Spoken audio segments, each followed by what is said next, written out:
Nung malaman niyang alam ko na hacker siya, bigla niyang dinelete messages niya.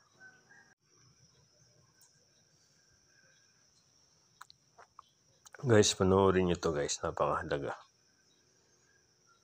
Itong isang kasama namin sa church, na-hack yun, yun FB account niya. Ayan, early in the morning, nag-message. Ayan, dinilit niya. Pero, bago niya ma-delete, na-screenshot ko. Ayan guys, Ayan yung message niya, Humihingi siya ng CP number. Pag guys, yun, friend nyo sa FB account, humihingi ng cellphone number nyo, hacker yun, hindi siya yun. Kaya once na binigay nyo yung, cellphone number nyo, ma-penetrate niya yung FB account nyo. That's the time na check niya yung mga contact nyo na kung saan nagkakaroon kayo ng GCash transactions. Once na nagawa niya yun, manghihingi na siya. Tangin ni pera ng mga kakilala nyo. Yan guys. Kaya guys, wag kayong magbibigay ng number pag may humingi ng number gamit ang FB account ng kakilala nyo. Kasi hindi siya yun. Kaya guys, ingat kayo. Madami pong na-hack sa palengke.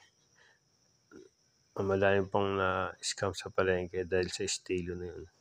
Nagpapanggap na sila yun, may-ari ng account na na-hack nila. Tapos manghihingi na sila ng mga GCash.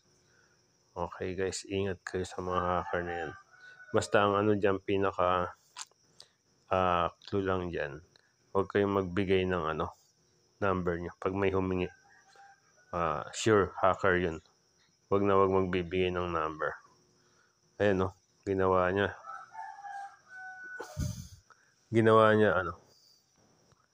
Nung malaman niyang alam ko na hacker siya, bigla niyang dinelete messages niya. Ayan